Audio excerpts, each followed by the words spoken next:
सरस्वती ज्ञान कोश में आप सबका हार्दिक स्वागत है। आज हम व्यंजन संधि या हल संधि पढ़ेंगे। व्यंजन संधि को हल संधि भी कहते हैं। हल क्यों? क्योंकि हल प्रत्याहार के अंतर्गत जितने भी व्यंजन हैं सारे व्यंजन आ जाते हैं, इस वजह से व्यंजन संधि को हल संधि कहते हैं। तो आज हम पढ़ेंगे हल संधि की पहली संधि, जिसे च्युत्व संधि कहते हैं। च्युत्व संधि का सूत्र है स्तोह, चुना, चूहू। ये आपका सूत्र है। अब आप सूत्र से ही देखिए। सूत्र से सा का अर्थ है सा को संस्कृत भाषा में वर्णमाला में सकार बोलते हैं। जितने भी आपके व्यंजन हैं उन्हें कार के साथ बोला जाता है, खाली सा चा टा ता का नहीं बोलते हैं। ये हमारी संस्कृति की सभ्यता है कि हर मतलब वर्णमाला तक को भी सम्मान के साथ बोला जाता है। तो सा है आकार जिसका, वह सकार कहलाएगा। माँ है आकार जिसका, वह मकार कहलाएगा। इसी तरह सब व्यंजन को कार के साथ बोलेंगे। तो मैं इसलिए एक्सप्लेन कर रही हूँ जिससे आपको बाद में दिक्कत ना हो कि ये सकार क्या है, मकार क्या है, ये कहाँ से आ गया। तो सा का मतलब, सकार का मतलब खाली सा है। मैं है तो माँ का मतलब, मकार है तो मकार का मतलब खाली माँ है, उसके साथ और कोई वर्ण नहीं है। तो अब मैं इस सूत्र को परिभाषित कर देती हूँ। जब सकार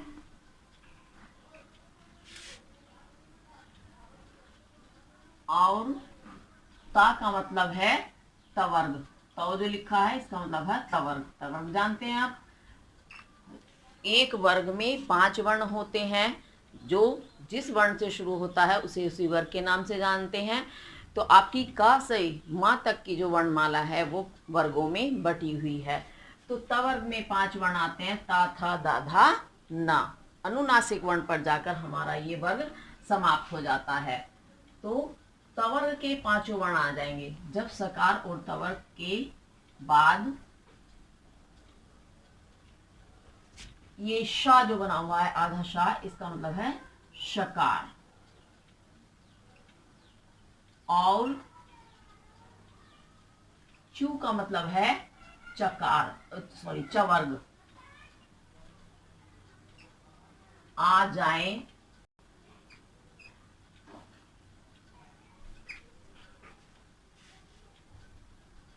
तो सकार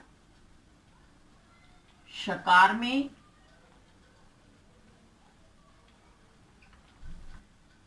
और चवर्ग में तवर्ग चवर्ग में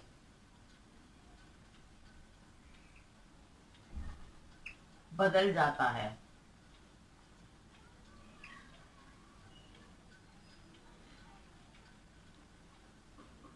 अभी उदाहरण देखेंगे तो उससे और ज्यादा आपको समझ आएगा, क्लियर हो जाएगा। तो जब सकार और तवर्ग के बाद शकार या चवर्ग आ जाए तो सकार के स्थान में शकार हो जाएगा और तवर्ग के स्थान में चवर्ग हो जाएगा। ये है। अब देखिए उदाहरण, जैसे सत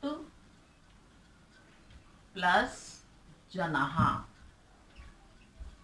सत का अंतिम वर्ण, संधि 2 पदों में होती है, आप जानते हैं। पहले पद का अंतिम वर्ण है और दूसरे पद का प्रथम वर्ण है। उन्हीं दोनों के बीच में संधि होती है। तो पहले पद का अंतिम वर्ण है ता, ध्यान रखना, हलंत। उसके बाद क्या गया? जा कौन से वर्ग का है? चा छा जा, यानी च वर्ग का तीसरा वर्ण है। तो आपका संधि के नियम के अनुसार तवर्ग के बाद जब चवर्ग आ गया तो तवर्ग चवर्ग में बदल जाएगा।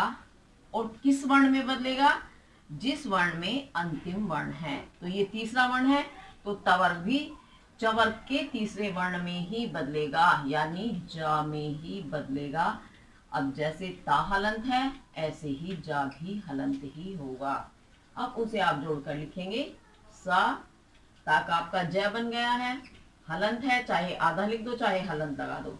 और बाद वाले पद में कोई परिवर्तन नहीं आएगा, वह वैसे ही लिखा जाएगा। तो जनहा आप ऐसे ही लिख देंगे, आपका बन जाएगा सज्जनहा। सत यानी अच्छा, जन व्यक्ति, जो अच्छा व्यक्ति है वह सज्जन कहलाता है। अब मैं लिखती हूं सा का उदाहरण। रामस प्लस शेते। रामस का अंतिम वर्ण क्या है? सा है, हलंत। उसके बाद क्या गया? शा, यानी संधि के नियम के अनुसार सा के बाद जब श आ जाए, यानी सकार के बाद शकार आ जाए, तो सकार जो है वो शकार में बदल जाता है। तो इसलिए आपका हिस्सा जो है शा में बदल गया। हलंत इसलिए लगेगा क्योंकि आपका पहला वाला वर्ण भी हलंत है। अब आप जोड़कर लिखेंगे। रामा, स का श बन गया, आधा श लिख दो, चाहे हलंत लगा के लिख देना। और अंतिम पद में कोई परिवर्तन नहीं होना है, तो इसे शेते। रामस शेते, यानी राम सोता है। ये आपका सा का उदाहरण हुआ। साथ साथ नोट करते चलेंगे। अब मैं आगे की संधि समझाऊंगी, तो इसे मैं रफ कर देती हूँ। अब पढ़ेंगे हम दूसरी संधि, ष्टुत्व संधि।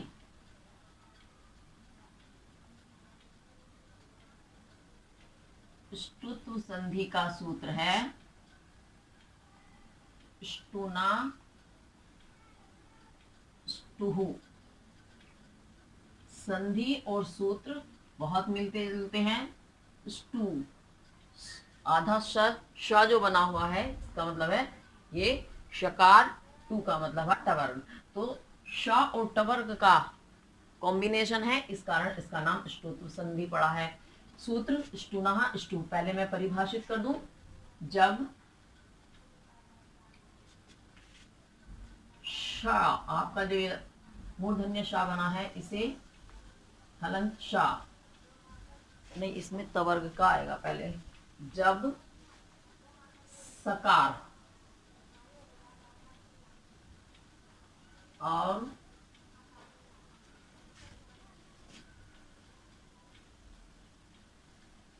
तवर्ग के बाद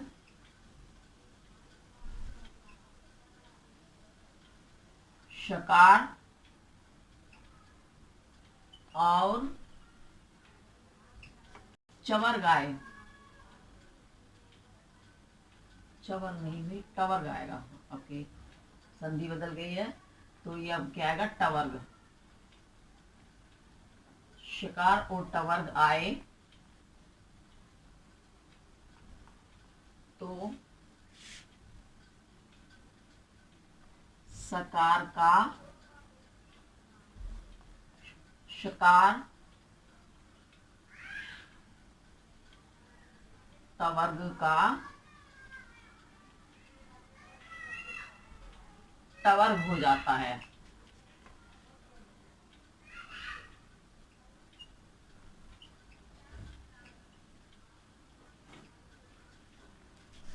उदाहरण से आपको और अच्छे से समझ आ जाएगा। अब देखिए पहला उदाहरण, तत् प्लस ई का। पहले परिभाषा एक बार और देख लीजिए। जब सकार और तवर्ग के बाद शकार, यानी षटकोण वाला श जिसे आप बोलते हैं, शकार और टवर्ग आ गया, और उसके बाद क्या होगा? जो आपका सकार है वो तो शकार में बदल जाएगा, और जो तवर्ग है वो टवर्ग में बदल जाएगा। तत् टी का उदाहरण, तत् का अंतिम वर्ण ता, उसके बाद क्या गया? टा, यानी तवर्ग के बाद टवर्ग आ गया आपका। तो संधि के नियम के अनुसार क्या होगा, तवर्ग टवर्ग में बदल जाएगा। ये नियम हर जगह लगेगा कि जिस वर्ण का इधर वाला जिस नंबर का वर्ण है, जिस भी वर्ग का, उसी में ही बदलेगा। अब मान लिया ये आपका ता जो है टवर्ग में बदलना है, लेकिन टवर्ग में का कौन सा वर्ण आएगा, ता का पहला वर्ण है, तो ता भी टवर्ग के पहले वर्ण में ही बदलेगा। तो ता की जगह आपका टा हो जाएगा हलंत, क्योंकि ता हलंत है। अब इसे आप एक साथ लिखेंगे, ता आधा टा हो गया, पूरा टा, टीका, बाद वाले वर्ण में कोई परिवर्तन नहीं आएगा, तट टीका हो जाएगा, तत् उसकी टीका व्याख्या। ये आपका टवर्ग का उदाहरण है। अब सा का उदाहरण देखेंगे, रामस प्लस षष्ठः। रामस का अंतिम वर्ण क्या है, सा, यानी सकार। उसके बाद क्या आ गया आपका, श आ गया है, मूर्धन्य शा। तो अब आपको संधि के अनुसार स का शा बदल हो जाएगा या शा में बदल जाएगा। अब ये हलंत है तो ये भी हलंत होगा। अब एक साथ लिखेंगे, रामा, सा का आपका श बन गया है, तो ये हलंत है तो आधा लिखेंगे। उसके बाद षष्ठः में कोई परिवर्तन नहीं आएगा, तो रामषष्ठः, रामषष्ठः यानी राम, षष्ठः छठे हैं, राम छठा है। ये आपका स्तुत संधि हुई। इसे फटाफट आप नोट करो और मैं इसको रफ कर रही हूँ, फिर उसके बाद दूसरी संधि करेंगे।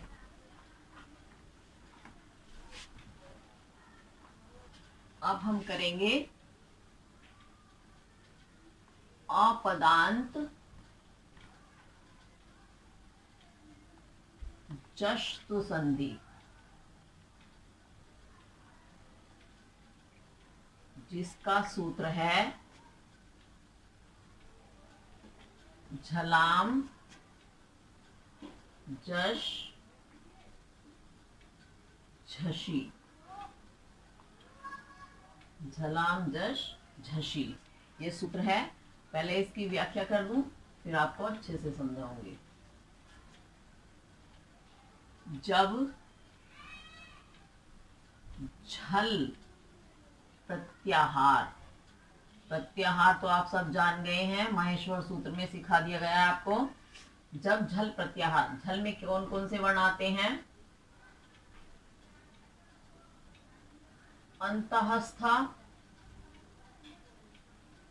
अंतःस्था कौन से होते हैं, या, रा, ला, वा, और अनुनासिक वर्ण। अनुनासिक यानी प्रत्येक वर्ग का पांचवा वर्ण अनुनासिक कहलाता है।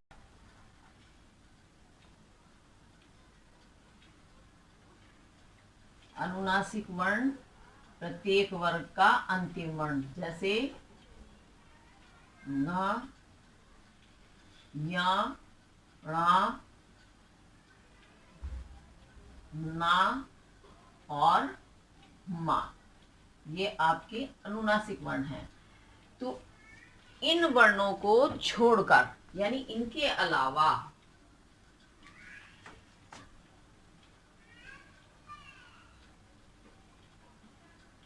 छोड़कर यानी इनके अलावा जितने भी व्यंजन हैं,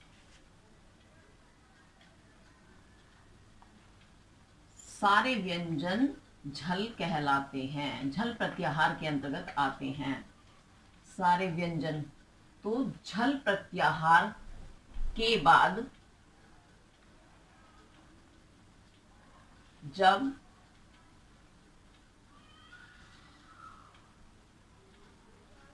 झष प्रत्याहार आ जाए,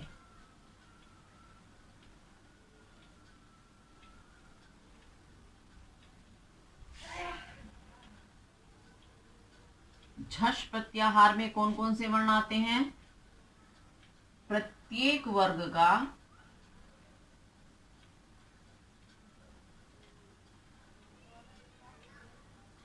प्रत्येक वर्ग का तीसरा और चौथा वर्ण झष प्रत्याहार के अंतर्गत आते हैं। तो झष प्रत्याहार आ जाए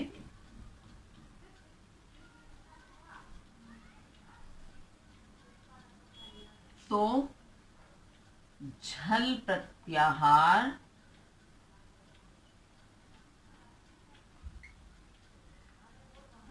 जश में बदल जाता है। जश प्रत्याहार में, जश प्रत्याहार कौन सा होता है? प्रत्येक वर्ग का, जितने भी पांचों वर्ग हैं उनमें से किसी का भी प्रत्येक वर्ग का तीसरा वर्ण जश कहलाता है। तो जश प्रत्याहार में बदल जाता है।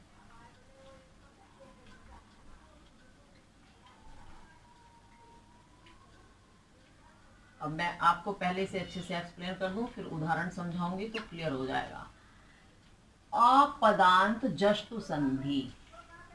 अपदांत का मतलब समझते हैं? पद यानी शब्द, अंत अंतिम, जो अंतिम पद का अंतिम वर्ण है वो पदांत कहलाता है, और अपदांत जो पद का अंतिम वर्ण ना हो। तो अपदांत यानी जो पद का अंतिम वर्ण नहीं है, पद के अंत में नहीं बल्कि पद के बीच में जहाँ संधि होती है वो अपदांत जस्तु संधि कहलाती है। क्योंकि ये जस्तु संधि के दो भाग हैं, एक तो अपदांत संधि जिसके पद के बीच में संधि होती है, और पदांत संधि जहाँ पद के अंत में संधि होती है वो पदांत संधि कहलाती है। उसे बोलेंगे झलान जशवंते। अभी जब उसकी बारी आएगी तो मैं समझाऊंगी। तो झलान जश झसी, जब झल प्रत्याहार के पश्चात जश प्रत्याहार आ जाए, यानी वर्ग का आपके पद का जो अंतिम वर्ण है वो झल प्रत्याहार का होना चाहिए, और उसके बाद जो दूसरा पद आता है उसका प्रथम वर्ण झष प्रत्याहार का हो, तो आपका झल प्रत्याहार जो है वो जश में बदल जाता है। ये इस संधि का सूत्र है। सूत्र से ही देखो इतनी सारी बातें एक्सप्लेन हो गई। थोड़े से शब्दों में याद करो और सारा समझ आ जाएगा। अब ये प्रत्याहार आपको पता ही है, माहेश्वर सूत्र याद है तो आप फटाफट बना लोगे। वैसे मैंने क्लियर करके लिख दिया है कि जब झल प्रत्याहार में आपके अंतःस्था वर्ण आते हैं। अंतःस्था कौन से हैं? यारा लावा। और उसके बाद अनुनासिक वर्ण गा याणा नामा, यानी हर वर्ग का अंतिम वर्ण, पांचवा वर्ण, इनको छोड़कर, इन्हें छोड़ दो, अनुनासिक और अंतःस्था को। उसके बाद जितने भी व्यंजन हैं सारे झल प्रत्याहार में आते हैं। तो जब इनके बाद जश प्रत्याहार आ जाए, यानी दूसरे पद के प्रथम वर्ण जो होगा वो जश यानी प्रत्येक वर्ग का तीसरा और चौथा वर्ण होगा, वो आ जाए तो झल प्रत्याहार जश में बदल जाता है। जश क्या है? प्रत्येक वर्ग का तीसरा वर्ण। ठीक है, ये आपकी जस्तु संधि का उदाहरण है। अब जस्तु में जैसे क्रुद्ध प्लस धहा, क्रुद्ध का अंतिम वर्ण क्या है? धा हलंत। क्या है ये झल प्रत्याहार में आता है, क्योंकि ना तो ये अंतःस्थ है और ना ही ये अनुनासिक है, तो इस वजह से ये हो गया आपका झल। झल के बाद क्या आ गया? धा। धा कौन सा वर्ण है? ता था दा धा। आपको पूरी वर्णमाला याद होनी चाहिए। ऐसे और आहा तक के सारे वर्ण अच्छे से याद कर लो, शुरू से अपने नर्सरी केजी में पहुंचो। तो धा जो है चौथा वर्ण कहलाता है। किसका? तवर्ग का। तो ये चौथा वर्ण किस में आ गया? झष में, यानी झल के बाद आपका झष प्रत्याहार आ गया है। इस संधि के नियम के अनुसार झल के बाद यदि झष आ जाता है तो झल का किस में बदल जाएगा? जश में, यानी अपने वर्ग के तीसरे वर्ण में। अपने वर्ग का तीसरा वर्ण कौन सा है? दा। ता था दा, यानी तवर्ग का तीसरा वर्ण दा है। अब देखो, और एक चीज और ध्यान रखना, अपने ही वर्ग के तीसरे वर्ण में जश में बदलेगा। तो ये आपका दा बन गया, आप प्लस करके लिखेंगे। क्रू ऐसे ही रहेगा, धा का आपका दा बन गया है हलन। उसके बाद अंतिम वर्ण में परिवर्तन कुछ नहीं आना है, वो धा ऐसे ही लिखा जाएगा, क्रुद्धा। अब आप इसको चाहे ऐसे लिख दो, चाहे ऐसे लिख दो, दोनों तरीके से लिखा जाता है ना, आपने ऐसे भी देखा होगा लिखे हुए, ऐसे भी, तो इस तरह से भी आप लिख सकते हैं। तो ये आपका क्रुद्धा हुआ। ठीक है, आप इसको नोट करें, फिर उसके बाद आगे वाली संधि करेंगे। तो झलाम जशो अंते, ये आपका अपदांत जश्न संधि का उदाहरण है। पहले अपने अपदांत पढ़ी थी, अपदांत। पदांत यानी जो पद के अंत में हो। अभी आपने पढ़ी थी जो पद के बीच में हुई थी, अब ये पद के अंत में होगी, इसलिए इसे अपदांत जश्न संधि कहते हैं। इसका सूत्र है झलाम जशो अंते, यानी झल के बाद यदि आपका झश कोई भी स्वर या अंतःस्था वर्ण आ जाता है झल के पश्चात, तो झल जश में बदल जाता है। मैं परिभाषा लिखूंगी तो आपको अच्छे से समझ में आएगा। जब झल प्रत्याहार, अब आप पहले बता चुकी हूं मैं आपको प्रत्याहार झल,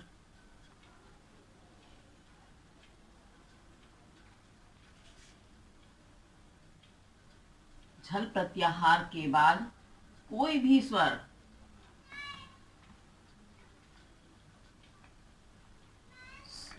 स्वर झश प्रत्याहार या अंतःस्था वर्ण,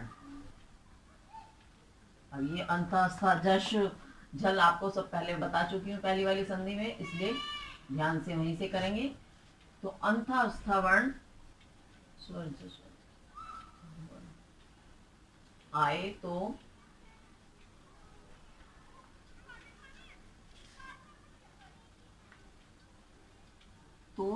झल प्रत्याहार जश प्रत्याहार में बदल जाता है।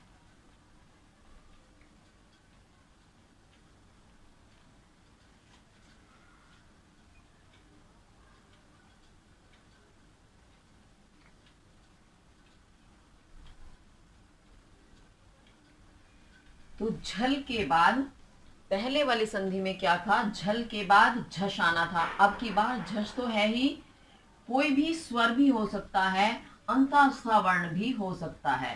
तो अगर ये आ जाए तो झल जश में बदल जाता है।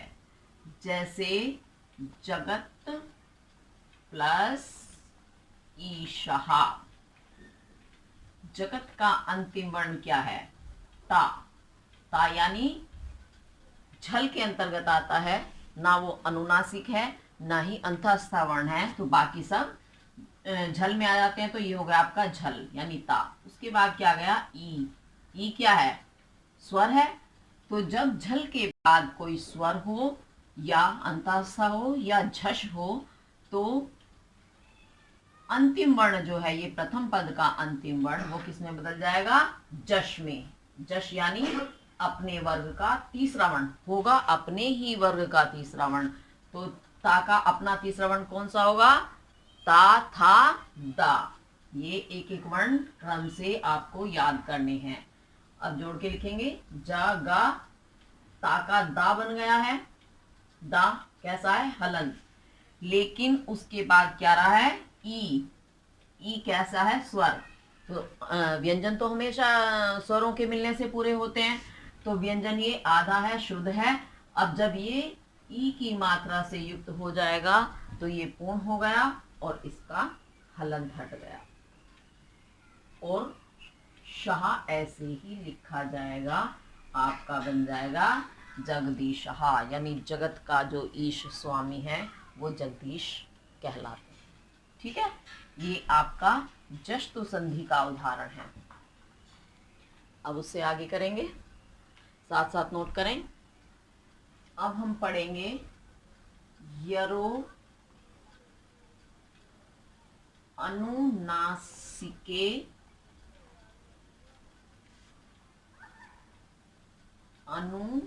अनुनासिको वा। ये आपका यर संधि का उदाहरण है। ये एस टाइप का जो बना हुआ है ये अवग्रह चिन्ह है ए का, तो इसके ऊपर लाइन नहीं लगानी होती, इसको छोड़ना होगा।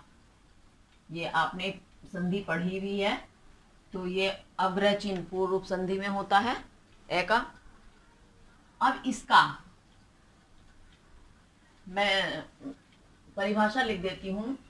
जब यर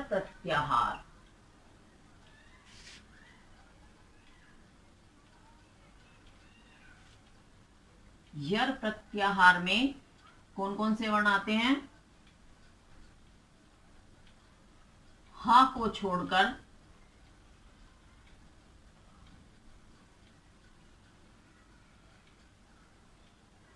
सभी व्यंजन यर प्रत्याहार में आ जाते हैं।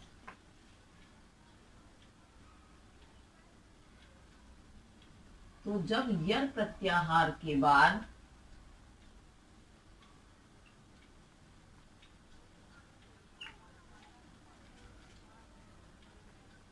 कोई भी अनुनासिक वर्ण आए, अनुनासिक वर्ण जानते हो, हर वर्ग का अंतिम वर्ण, तो कोई भी अनुनासिक आ जाए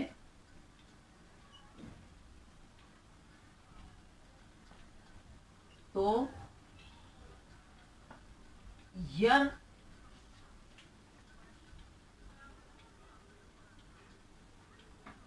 प्रत्याहार अपने ही वर्ग के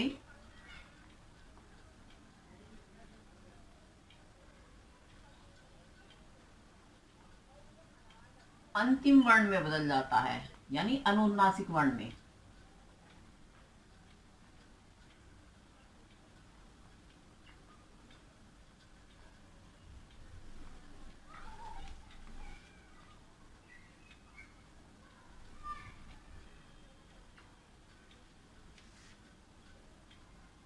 उदाहरण से और क्लियर हो जाएगा। देखिए सूत्र से, यर प्रत्याहार के बाद जब अनुनासिक वर्ण आ जाए तो वह यर प्रत्याहार अनुनासिक वर्ण में बदल जाता है। वा, वा का मतलब होता है अथवा, अथवा यानी विकल्प से, विकल्प बदल जाता है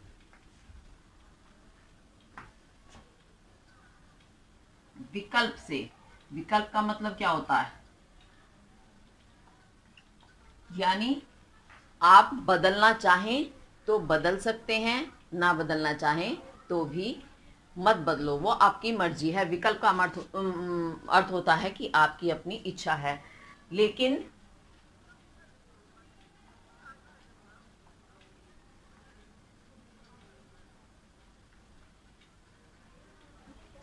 लेकिन लेकिन अंतिम वर्ण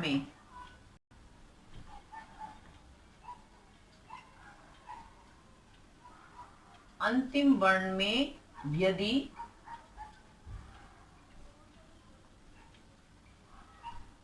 प्रत्यय का अनुनासिक है, मतलब बाद में प्रत्यय है और प्रत्यय का अंतिम वर्ण प्रथम वर्ण अनुनासिक है, तो निश्चित रूप से फिर बदलाव होगा।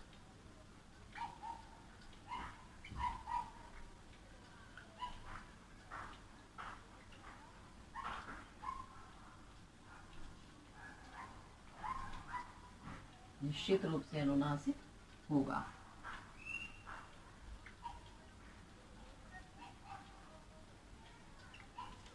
अभी इसमें ऊपर में क्या है कि आप अपनी स्वेच्छा से करना चाहें तो कर सकते हैं, नहीं करना चाहें तो नहीं। लेकिन दूसरे पद का जो प्रथम वर्ण आएगा अनुनासिक, वो यदि प्रत्यय वर्ण है, प्रत्यय है और उसका अनुनासिक वर्ण है, तो फिर आप विकल्प नहीं, फिर निश्चित रूप से आपको अनुनासिक वर्ण करना ही होगा पहले पद का अंतिम वर्ण। अब आप उदाहरण से देखेंगे, एतद प्लस मुरारी। एतद का अंतिम वर्ण ता। ता के बाद क्या आ गया? ता कैसा व्यंजन है? आ को छोड़कर कोई भी व्यंजन, यानी यर प्रत्याहार के अंतर्गत आ गया आपका ता। उसके बाद क्या आ गया? माँ। माँ कैसा है? अनुनासिक वर्ण है। तो ये ता जो है, यदि यर के बाद अनुनासिक वर्ण आता है तो यर प्रत्याहार अनुनासिक में बदल जाएगा। लेकिन कौन से में बदलेगा? जिस वर्ग का वो स्वयं है। ता जिस वर्ग का है, यानी तवर्ग का है, तो तवर्ग का ही अंतिम वर्ण अनुनासिक होगा। तो तवर्ग का अंतिम वर्ण कौन सा है? ना। ता हलंत है तो ना भी हलंत होगा। ठीक है, अब आप इसको एक साथ करके लिखो, ए ता।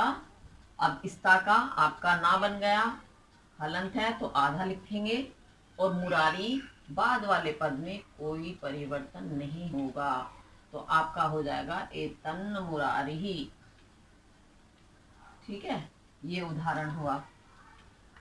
अब उसके बाद आपका इसमें आपकी स्वेच्छा है, विकल्प है कि आप करना चाहते हैं तो कर सकते हैं, नहीं करना चाहते तो आप इसको ए तत् मुरारी ऐसा भी लिख सकते हैं।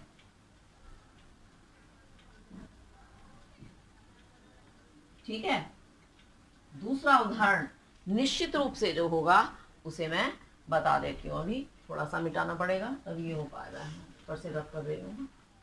अब देखिए, जैसे ये वाक प्लस मयम।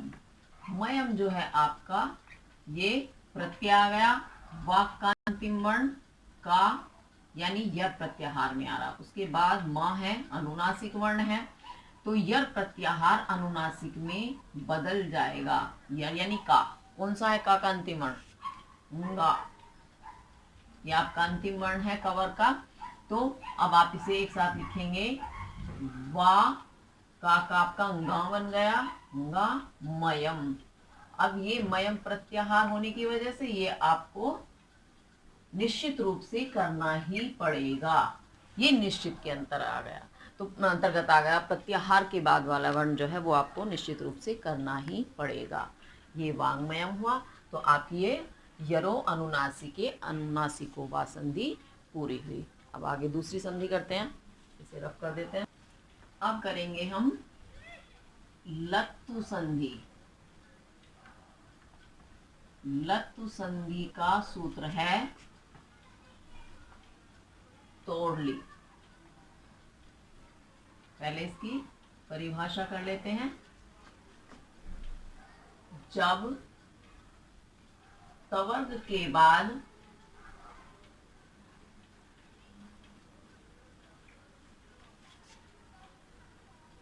ले आए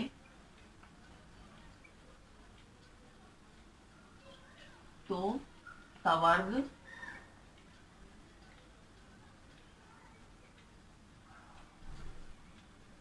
पर स्वर्ण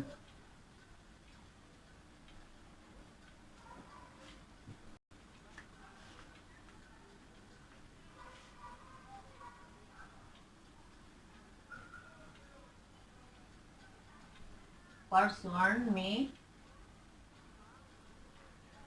अर्थात पर यानी बाद वाले समान वर्ण में बदल जाता है।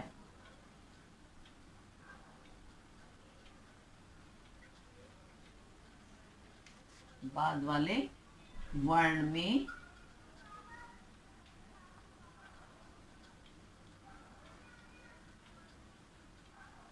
बदल जाता है।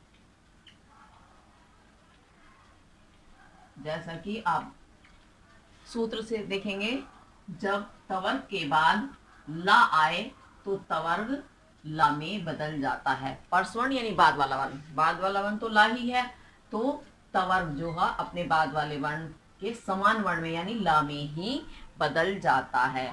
और इसके साथ एक चीज और है, उदाहरण पर समझाएंगे, पहले क्लियर कर लेते हैं। यदि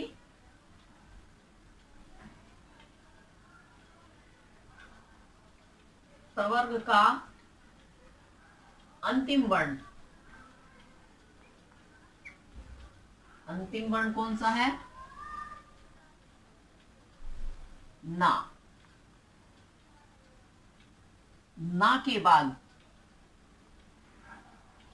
तवर्ग के अंतिम वर्ण ना के बाद ला आए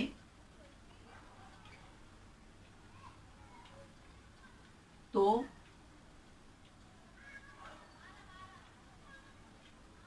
ना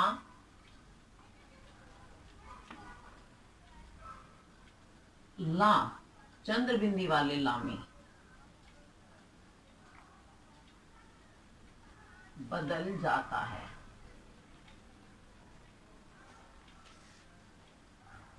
क्योंकि ना जो है अनुनासिक वर्ण है, तो ला ये हलंत है, ना आधा ना यानी अनुस्वार है, तो ला भी अनुस्वार चंद्र बिंदी क्या होती है? ये चंद्र बिंदी अनुस्वार आधा अनुस्वार होती है। अनुस्वार एक पूरी वर्ण है, इससे भी आधा चंद्र बिंदी होता है। ना अनुस्वार जो है ना मा का आधा है यानी शुद्ध रूप में है, उसके साथ कोई स्वर नहीं है। लेकिन चंद्र बिंदी जो है वो ना का भी आधा है, अनुस्वार का आधा है। ठीक है, तो ये ला अनुस्वार युक्त हो जाएगा आपका। अब उदाहरण देखिए,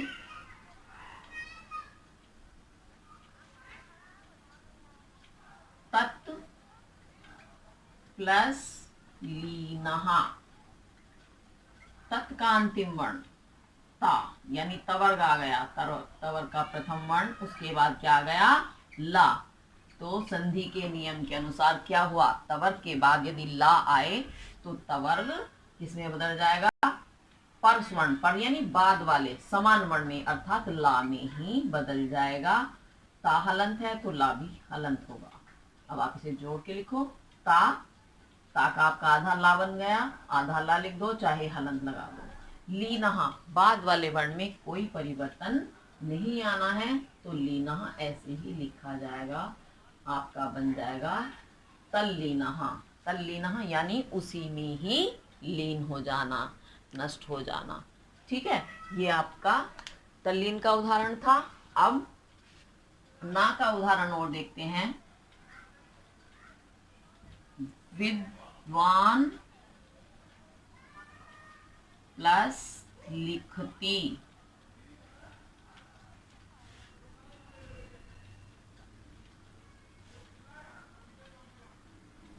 विद्वान का अंतिम वर्ण क्या है? ना है। ठीक है, हलंत है। उसके बाद ला आ गया, तो संधि के नियम के अनुसार यदि तवर्ग का अंतिम वर्ण ना के बाद ला आए तो ना किस में बदल जाएगा? ला में, यानी चंद्र बिंदी लग जाएगी ला के साथ। अब आप इसको एक साथ लिखेंगे, तो ना का आपका ला बन गया, ला लिखो। उसके बाद लिखती में कोई चेंज नहीं आएगा। और एक बात और ध्यान रखना, हमेशा जो आपका आधा व्यंजन होता है, चाहे हलंत में लिख दो चाहे आधा करके लिख दो, उसके इधर कभी भी छोटी की मात्रा नहीं लगेगी, क्योंकि ये वर्ण आपका गलत हो जाएगा। तो हमेशा छोटी की मात्रा से पहले वर्ण लिखा जाता है। लिखती जैसे आप लिखते हो बिल्कुल वैसे ही लिखो, और बची आपकी चंद्र बिंदी, इसे यहाँ लगा दो। ठीक है, ती, तो विद्वान लिखती बन जाएगा आपका ये ना का उदाहरण। इस तरह से आपकी लत संधि भी पूरी हुई। और इनको ध्यान से करेंगे। आपकी जितनी भी किताबें हैं, हिंदी की भी है, हिंदी में भी संस्कृत है, संस्कृत अलग से कोर्स में है, तो आप इन शब्दों को ढूंढो, इसी तरह के संधि से युक्त जो शब्द होते हैं उन्हें ढूंढो और प्रैक्टिस करो, क्योंकि बिना प्रैक्टिस के कोई भी काम सिद्ध नहीं होगा। व्याकरण का यही नियम है, जितना ज़्यादा आप प्रैक्टिस करेंगे उतना ही ज़्यादा आप इसमें मजबूत होते चले जाएंगे। तो तो प्रैक्टिस का विशेष ध्यान रखना है, बार बार प्रैक्टिस करनी है। इसी के साथ आज की आपकी ये व्यंजन संधि की जो श्रृंखला है पूर्ण हुई। हालांकि पूर्ण नहीं हुई है, अभी रह रही हैं, लेकिन आज बहुत ज़्यादा हो जाएगा, आप लोग नहीं कर पाएंगे, ज़्यादा सिर से ऊपर हो जाता है तो समझ नहीं आता बहुत ज़्यादा। व्याकरण का यही नियम है, उसे एक सीमा में प्रतिदिन किया जाए और फिर उसका अभ्यास करके उसे पक्का कर लिया जाए, फिर नेक्स्ट डे दूसरा करें। ये खुद तो प्रैक्टिस करें ही, साथ साथ में अपने दोस्तों को, साथ पढ़ने वाले बच्चों को, या आपकी जान पहचान में जो बच्चे पढ़ते हैं हिंदी संस्कृत, सभी के लिए दोनों में यही व्याकरण चलती है आपकी, तो इसे ज़्यादा से ज़्यादा शेयर करें ताकि सभी इस संधि का, व्याकरण का फ़ायदा उठा सकें। ये आपके लिए तो फ़ायदेमंद है ही, औरों के लिए भी ऐसे ही फ़ायदेमंद है, सबको फ़ायदा मिले बहुत अच्छी बात है। इसी के साथ धन्यवाद।